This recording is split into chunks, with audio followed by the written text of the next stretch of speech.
வணக்கம் நேர்களே, உங்கள் அனைவரையும் இந்த நிகழ்ச்சி வாயிலாக சந்தித்திருப்பதில் மகிழ்ச்சி. என்ன நிகழ்ச்சி என்று சொல்லி எல்லோருமே யோசித்துக் கொண்டிருப்பீர்கள். பொதுவாக நாங்கள் இருக்கக்கூடிய இந்த காலமானது விரத காலங்களாக அமைந்து கொண்டிருக்கின்றது. அந்த வகையில் இப்பொழுது நாங்கள் இது நிகழ்ச்சி செய்கின்ற இந்த காலமும் சிறப்பாக முருகனுக்கு உகந்த கந்த சஷ்டி விரத காலமாக அமைந்து கொண்டிருக்கின்றது. பொதுவாக சொல்லுவார்கள், முருகனுக்கு உரிய உகந்த விரதங்களில் மிக மிக அருமையான விரதம் என்று சொன்னால் அது கந்த சஷ்டி விரதம் தான் என்று சொல்லி 6 நாட்கள் முழுமையாக தங்களை முருகனுக்கு அர்ப்பணித்து காப்பு கட்டியோ காப்பு கட்டாமலோ விரதம் இருந்து முருகனை வேண்டி தங்களுக்கு வேண்டிய அத்தனை வரங்களையும் பெற்றுக்கொள்ளக்கூடிய ஒரு விரதமாகத்தான் இந்த கந்த சஷ்டி விரதமானது அமைந்து கொண்டிருக்கின்றது. சிறப்பாக சூரன் போர், எல்லோருக்குமே அப்படி சொன்னால் இன்னும் சிறப்பாக தெரியும். சூரன் போர் என்பது எல்லோருமே விரும்பி சென்று பார்த்து முருகனை வழிபட்டு இப்படியெல்லாம் அது ஒரு ஆனந்தமாக கூட இருக்கும். இந்த காலங்களில் நாங்கள் ஆலயங்களுக்கெல்லாம் சென்று வழிபடுகின்ற பொழுது விதம் விதமாக இந்த விரதத்தை அனுஷ்டிப்பார்கள். 2-3 வழிமுறைகள் இருக்கின்றது. பலர் ஆலயங்களுக்கு சென்று வழிபடுவார்கள். இயலாதவர்கள் வீடுகளிலேயே முருகனை பூஜித்து தங்களுடைய விரதத்தை நிறைவு செய்வார்கள். சரி, நாங்கள் இப்பொழுது இந்த நிகழ்ச்சி மூலமாக வீடுகளில் எப்படியாக இந்த கந்த சஷ்டி விரதத்தை முறையாக அனுஷ்டிப்பது என்பது தொடர்பாக பார்க்க போகின்றோம். அந்த வகையில் எங்களுக்கு இது தொடர்பான பல்வேறுபட்ட விளக்கங்களையும் தருவதற்காக அம்மா எங்களுடன் இணைந்திருக்கிறார். நாங்கள் அவர்களே நிகழ்ச்சிக்குள் வரவேற்றுக் கொள்ளலாம். வணக்கம் அம்மா. வணக்கம்.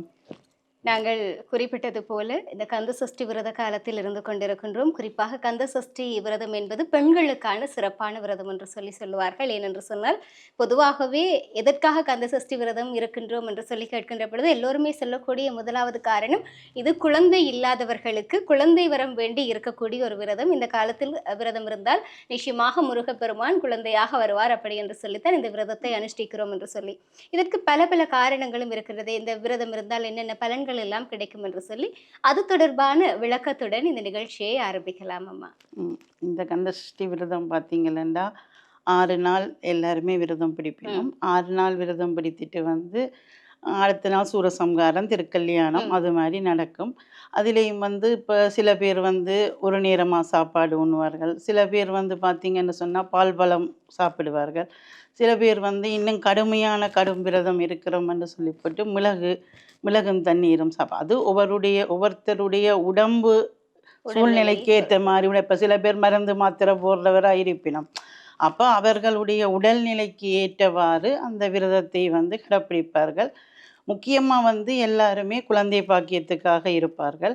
அதே போன்று எங்களுக்கு என்ன கஷ்டம் இருக்குது, தொழிலில் முன்னேற்றம் வேணும், அல்ல நான் இப்போ ஒரு வெளிநாட்டு பயணம் வேணும், அல்ல எனக்கு ஒரு நல்ல கணவர் வேணும், அல்ல எனக்கு ஒரு நல்ல வாழ்க்கை அமைய வேணும், அல்லது எனது பிள்ளைகள் நல்லாக படிக்க வேண்டும், அப்படி என்று ஒவ்வொருத்தர் தங்களுடைய ஒவ்வொரு இதையும் முருகனிடம் வைத்து நாங்கள் இந்த 6 நாட்களும் இது மாதிரி விரதம் இருக்கின்றோம். கண்டிப்பாக முருகப்பெருமானே எனக்கு இந்த அருள் வேண்டும் என்று சொல்லி பிடிப்பார்கள்.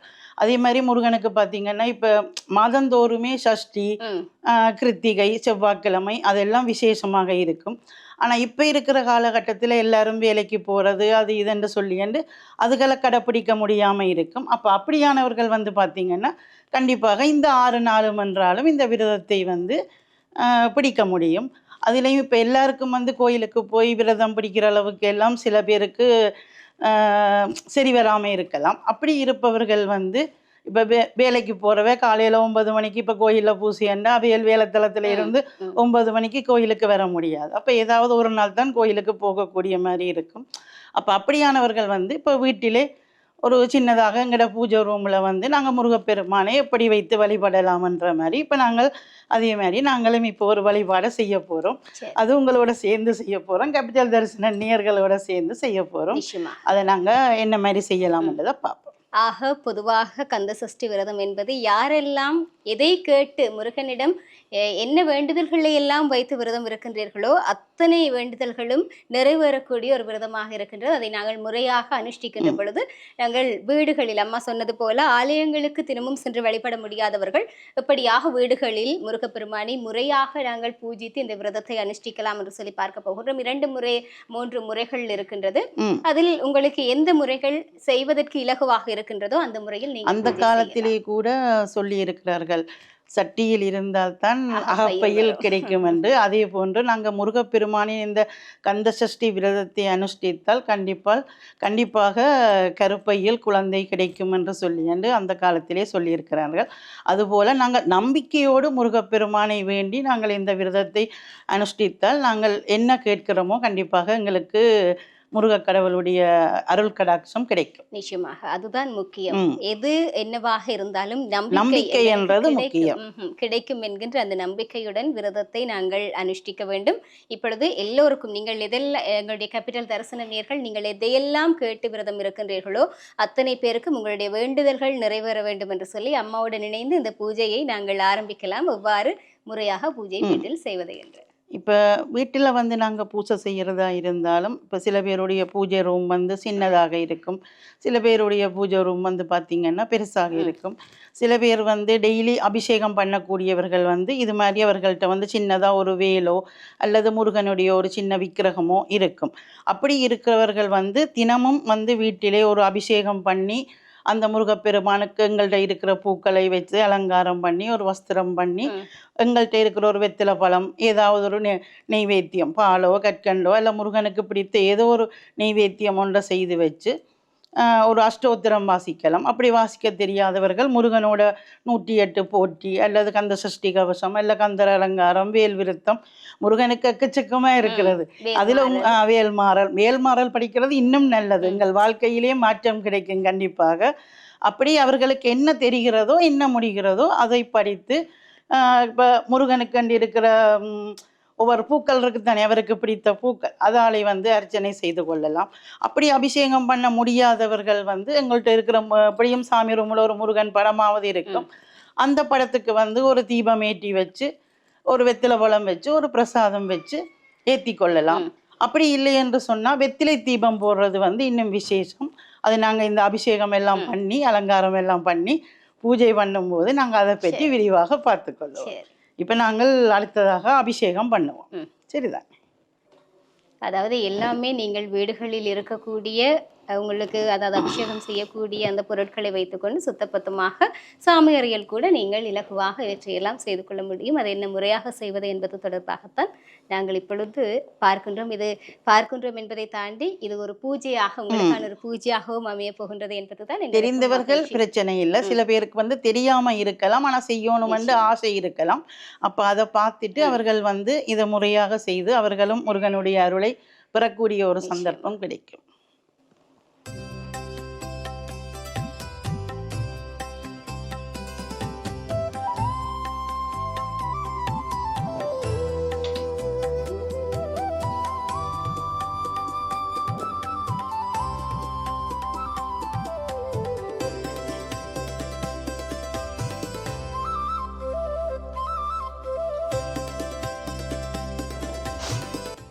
தண்ணீரால் அபிஷேகம், அடுத்ததாக நாங்கள் பால் அபிஷேகம் பண்ணுவோம்.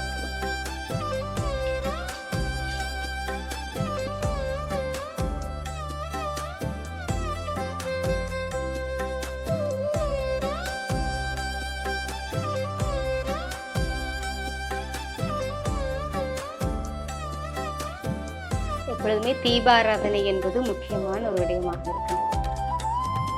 நாங்கள் பண்ணுற இந்த அபிஷேகத்தை ஏற்றுக்கொள்ள வேண்டும் என்பதற்காக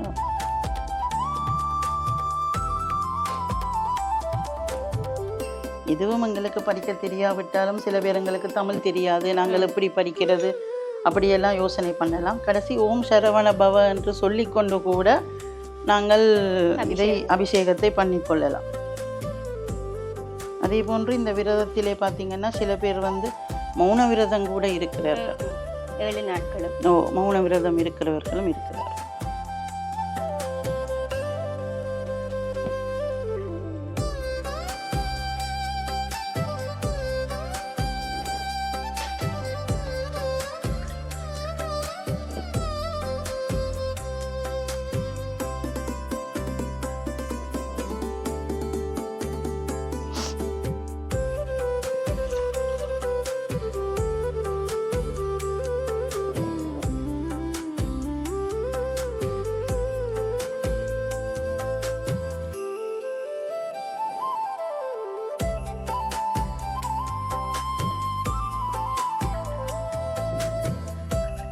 தேனால் அபிஷேகம். ம்.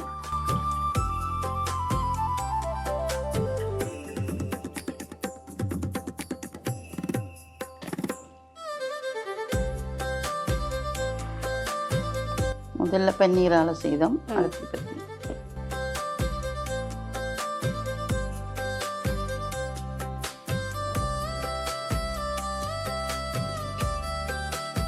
எனக்கு தேனும் பிடித்தமான ஒன்று. தண்ணீரும் பிடித்தமான ஒன்று. நாங்கள் விளக்கு போதும் கூட தேனும் தினை மாவும் வைத்து.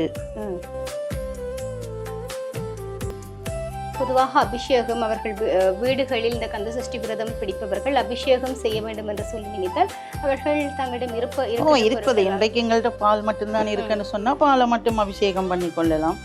பன்னீர் வந்து எசன்ஸ் இந்த ஒரு சின்ன போத்தல்லையே விற்கிது. அதில் நாங்கள் ஒரு கொஞ்சம் கொஞ்சம் விட்டு அதை கலந்து இன்றைக்கி பாலும் பன்னீரும் கூட பண்ணலாம். எங்கள்கிட்ட என்ன இருக்குதோ அதை வைத்து நாங்கள் அபிஷேகத்தை பண்ணிக்கொள்ளலாம். எது இருந்தாலும் அதை கொண்டு முழு மனத்துடன் ஒரு நிலைப்படுத்தி கொண்டு நாங்கள் அந்த விரதத்தை செய்து முடியும். எதை நாங்கள் செய்தாலும் அன்போடு செய்யும் போது கண்டிப்பாக எந்த கடவுளாக இருந்தாலும் ஏற்றுக்கொள்வார்கள்.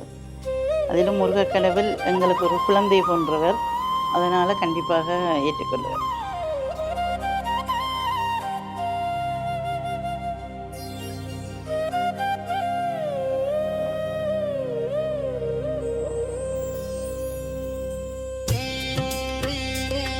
சைவ சமயத்திலே முக்கியமாக விளங்குகின்ற புனித பொருள் விபூதியால் இப்பொழுது அபிஷேகம்.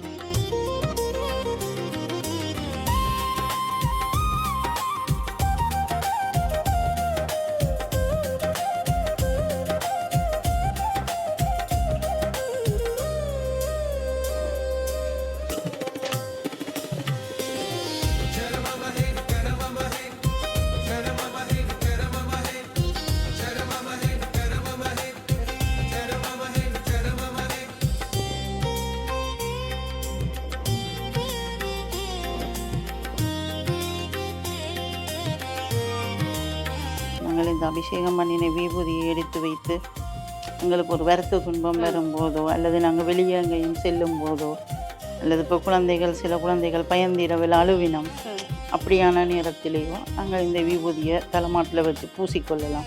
எல்லா தினமும் சாமி ரூமில் நாங்கள் பூசுகிற விபூதியோடு கலந்து கூட இந்த விபூதியை நாங்கள் தினமும் பூசிக்கொள்ளலாம். அது எந்த கடவுளுக்கு அபிஷேகம் பண்ணினதாக இருந்தாலும் அதே போன்று நாங்கள் செய்து. பொதுவாகவே எந்த புனிதமான பொருளாக இருந்தாலும் அது அபிஷேகம் செய்து மீண்டும் எடுக்கின்ற பொழுது இன்னும் அதிகமாக அது சக்தி வாய்ந்ததாக மாறுகின்றது. அந்த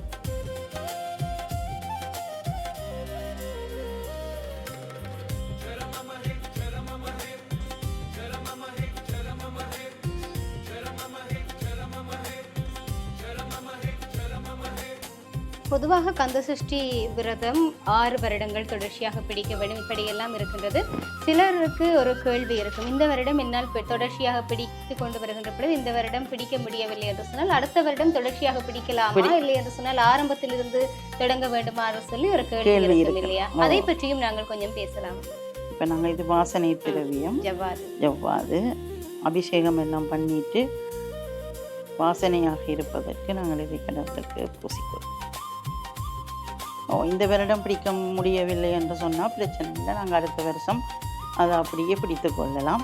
ஆனால் இப்போ நாங்கள் வழக்கம் அந்த வருஷம் கூட நாங்கள் விரதமாக இருக்கலாம், ஆலயத்திற்கு செல்லாமல். இப்போ மச்சம் மாமிசம் எந்த ஒரு கெட்ட பழக்க வழக்கமும் இல்லாமல் இறை பக்தியோடு நாங்கள் விரதமாக இருந்து கொள்ளலாம், புனிதமாக இருந்து கொள்ளலாம். அப்பொழுது நாங்கள் அது அந்த வருஷமும் நாங்கள் ஒரு விரதம் கடைப்பிடித்த மாதிரி தான் இருக்கும்.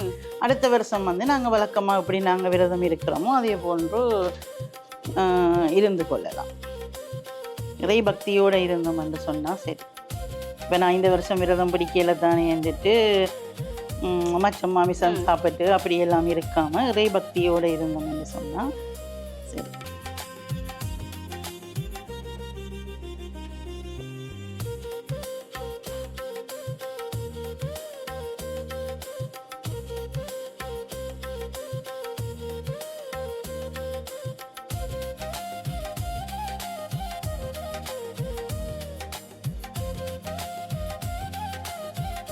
அபிஷேகம் செய்ய இயலாதவர்கள் நாங்கள் வேலை எடுத்து வைத்து அது பூஜை செய்கிறோம். அதெல்லாம் இதே மாதிரி நீங்களும் ஒரு பூமாலை போட்டு ஒரு இதன்றி பிரசாதம் வச்சு அப்படியே ஒரு போற்றியோ அர்ச்சனையோ ஏதோ ஒன்று செய்து இதாண்டி பூசையை பண்ணிக்கொள்ளலாம்.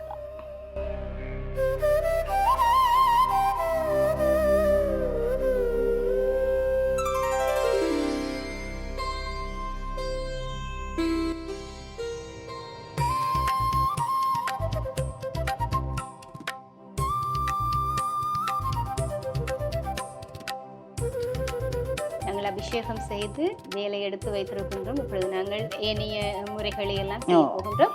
முக்கியமான ஒரு முறையாக இந்த வெற்றிலை தீப வழிபாடு அது எப்படியாக செய்வது, ஏன் செய்வது என்கின்ற விளக்கங்களை எல்லாம் நாங்கள் அப்படியே எங்களுடைய நேர்களுக்கு சொல்லிக்கொண்டே அவர்களுக்காக அந்த பூஜையையும் செய்யலாம்.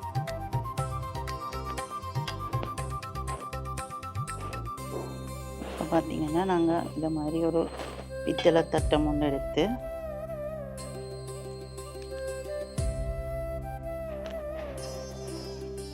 வெற்றிலையோட காம்பு எடுத்து வந்து நாங்கள் விளக்கில் போடுவோம்.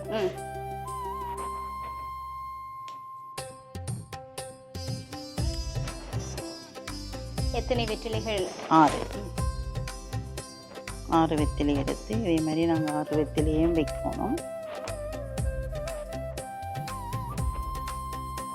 எந்த ஒரு பூஜையாக இருந்தாலும் அது வெற்றிலை பழம் இல்லாமல் அந்த பூஜை வந்து நிறைவடையாது. அதே போன்று வெற்றிலை என்று சொல்லும் போதே அதுல முன்னுக்கு வெற்றி என்ற ஒரு வசனம் இருக்கின்றது.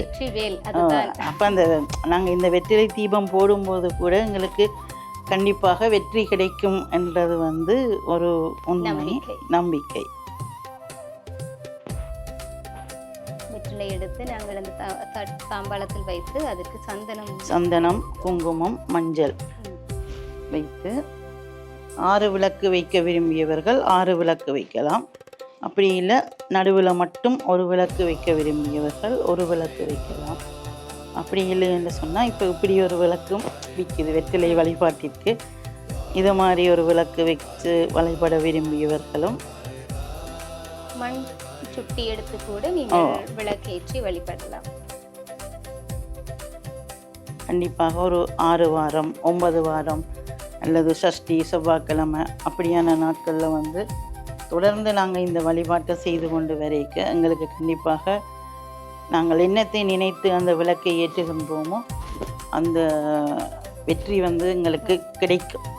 வெற்றிலை தீபம் நீங்கள் குறிப்பிட்டது போல கந்த சஷ்டி நாட்கள் அல்லாமல் செவ்வாய் வெள்ளி கிருத்திகை சஷ்டி அப்படியான நாட்களில் கூட கண்டிப்பாக செய்து கொள்ளலாம். 6 வாரம் செவ்வாய்க்கிழமை அல்ல 9 வாரம் செவ்வாய்க்கிழமை அது ஒவ்வொருவருடைய வசதியை பொறுத்தது. இப்போ இந்த செவ்வாய்க்கிழமை என்னால் ஏற்ற முடியவில்லை என்றால் வீட்டில் இருக்கிற வேறு ஒரு 6வது ஒரு நபர் அதை ஏற்றி கொள்ளலாம். அதாவது ஆலயத்திற்கு சென்று சிலர் யோசிப்பார்கள் ஆலயத்திற்கு சென்று தான் ஏற்ற வேண்டும். ஆலயத்திற்கு சென்று ஏற்றுவது சிறப்பு. சப்போஸ் எங்களுக்கு ஆலயத்திற்கு சென்று வழிபட முடியவில்லை என்று சொன்னால் வீட்டில் கூட சாமி தட்டில் இதே மாதிரி நாங்கள் வைத்து 6 வாரமோ 9 வாரமோ நாங்கள் ஏற்றலாம். சரி எனக்கு இந்த வாரம் ஏற்ற முடியலை என்று சொன்னால் வீட்டில் இருக்கிற ஒரு நபர் வந்து அந்த வழிபாட்டை ஏற்றி உங்களுக்கு என்ன படிக்க தெரியுமோ முருகரை பற்றி அதை படிக்கலாம். அப்படி உங்களுக்கு படிக்க தெரியலைன்னு சொன்னால் நீங்கள் இப்போ தான் ஃபோனில் யூடியூப் அது இதன் எல்லாத்துலேயும் வருது. அதை போட்டுட்டு கூட நீங்கள் அப்படியே தியானத்தில் இருந்து முருகப்பெருமானை நினைத்து உங்களுக்கு என்ன வேண்டுதல் இருக்கோ அதை வேண்டிக் கொண்டீங்கள் என்று சொன்னால் நம்பிக்கையோட கண்டிப்பாக அது உங்களுக்கு கிடைக்கும். பொதுவாகவே எல்லாவற்றுக்கும் எதை செய்தாலும் ஒரு நேரம் இருக்கின்றது இல்லையா? இது மாலை வேளையில் செய்து கொள்ளலாம். ஒன்றில் விடிய காலையில் பிரம்ம முகூர்த்தம் என்று சொல்லுவோம். 4:30 பிரம்ம முகூர்த்த நேரம் என்று சொல்லுவோம். அந்த பிரம்ம முகூர்த்த நேரத்தில் செய்யலாம். அப்படி இல்லை சாயங்காலம் 6 மணிக்கு நாங்கள் சாமி தட்டுக்கு விளக்கேற்றி வந்தாங்க அந்த நேரத்தில் வந்து நாங்கள் இதை ஏற்றிக்கொள்ளலாம்.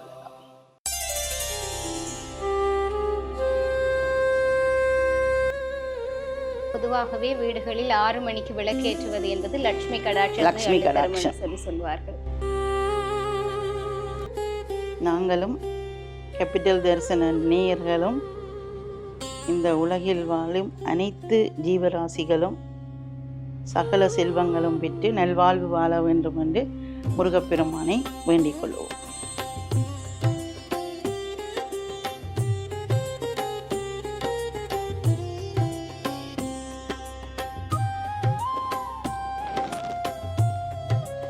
போன்று விளக்கை ஏற்றிவிட்டு அதில் பார்த்தீங்கன்னு சொன்னால் முருகப்பெருமானுக்கு பிடித்தமான செண்பகப்பூ, பன்னீர்பூ, சிவப்பு அரளிப்பூ, தாமரைப்பூ, நெல்லி இலை, முல்லைப்பூ, மல்லிகைப்பூ, அது மாதிரி வாசனையான பூக்கள் எல்லாம் முருகப்பெருமானுக்கு மிகவும் விருப்பம். இந்த சிவப்பு அரளிப்பூன்றது சர்வசாதாரணமாக எல்லா இடமுமே கிடைக்கக்கூடிய பூ. அப்போ இந்த பூவை எடுத்து கூட நாங்கள் தினமும் முருகப்பெருமானுக்கு இந்த 6 நாட்களும் அர்ச்சனை பண்ணி கொள்ளலாம்.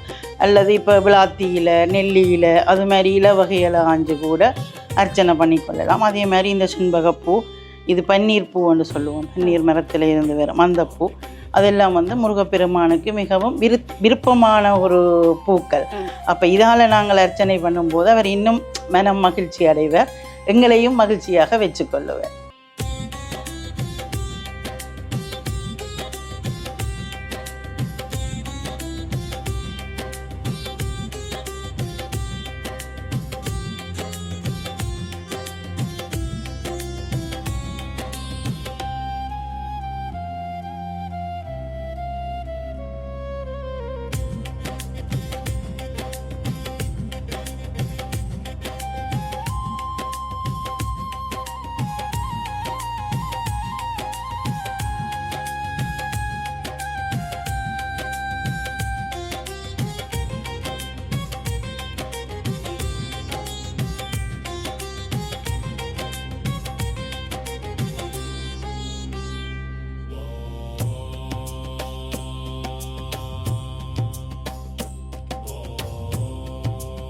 இப்போ நாங்கள் முருகப்பெருமானுக்கு வந்து அபிஷேகம் பண்ணி வெத்திலை தீபம் போட்டு வழிபாடு செய்து, அடுத்தது இப்போ நாங்கள் முருகப்பெருமானுக்கு மிகவும் பிடித்தமான மலர்களாலே 108 அஷ்டோத்திரம் என்று சொல்லுகின்ற 108 அர்ச்சனை வந்து செய்ய போகின்றோம்.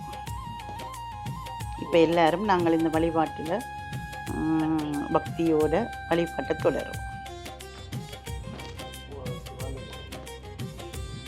सिन्धूरारुणमिन्दुकान्तिवदनं केजोरगारादिभिः दिव्यैरार्पणैर्विभूषितनं स्वर्गादिसौख्यप्रदम् अम्भोजापजशक्तिकुक्कुटधरं रत्ताङ्गरागोज्ज्वलं शुभ्रह्मण्यम् उपास्मगे प्रणमधां भीतिप्रणाशौक्यतम्।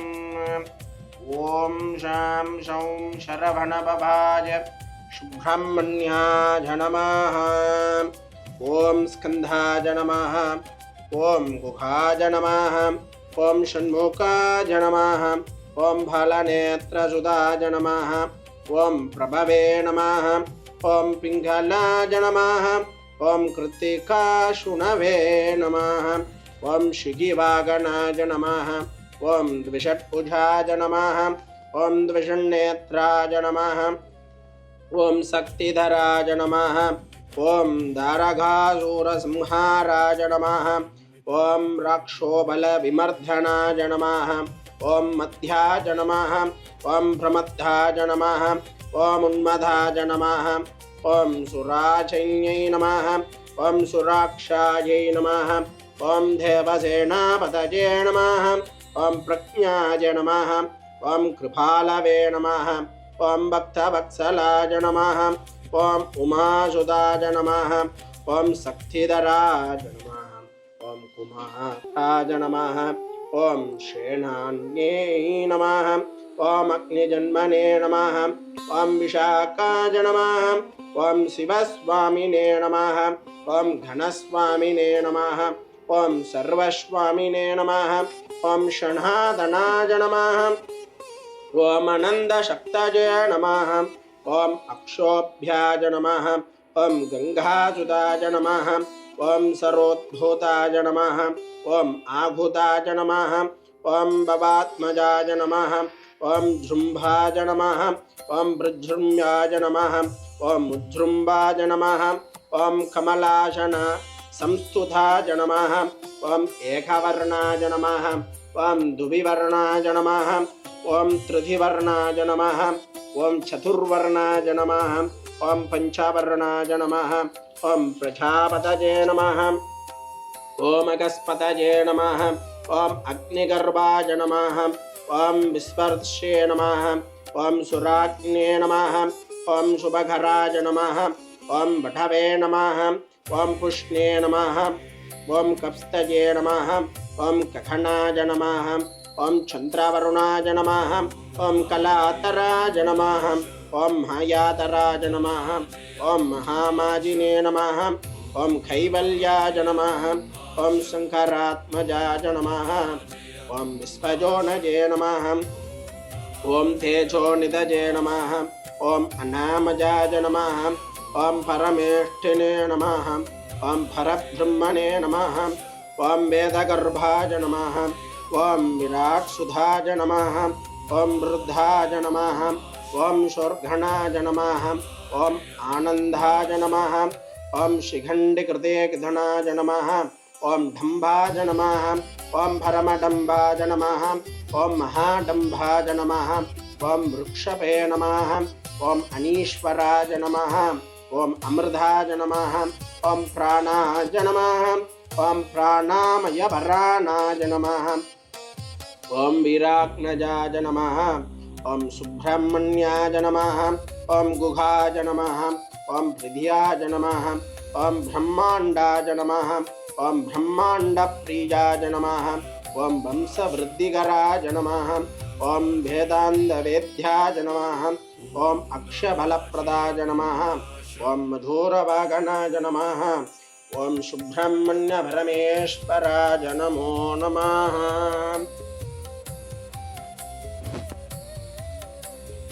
ஓம் நிகர்ஸ்வைரஜமாஜுதே காலேர்ஹரித்வமா வருணேந்திராஜாதிசஹஸ்ரஜோः அக்னே பிப்ராஷ்டி வஜனாः வாஜுஷ்வேதசி கத்ருணः சம்பத்சரோ வாசு வருணை நித்யாஸ்தே அனுஜராஸ்தவ சுப்பிரமணியோऽहं சுப்பிரமணியோऽहं சுப்பிரமணியோऽहं கார்த்திகேயாஜ வித்மகே சக்திகஸ்தாஜ தீமஹி தன்னோ ஸ்கந்தः பிரச்சோதயாத் சரவணபவ சுப்பிரமணிய பரமேஸ்வராய सर्वं स्वामिन् तव चरणारविन्दकमलेन मन्त्रपुष्पाणिकं समर्पयामि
கந்தசஷ்டி விரதம் முருகனுக்கு மிக மிக உகந்த, மிக பிடித்தமான, மிகவும் சக்தி வாய்ந்த ஒரு விரதமாக அமைந்து கொண்டிருக்கின்றது. நாங்கள் எப்படியெல்லாம் முருகனுக்கு இந்த கந்தசஷ்டி விரத காலங்களில் வீடுகளில் முறையாக பூஜை அபிஷேகங்கள் செய்து எங்களுடைய விரதத்தை அனுஷ்டிக்கலாம் என்பது தொடர்பாக அந்த பூஜை வழிபாடுகளை எங்களுடைய நேர்களை இணைத்துக் கொண்டு அப்படியே நாங்கள் செய்திருக்கின்றோம்.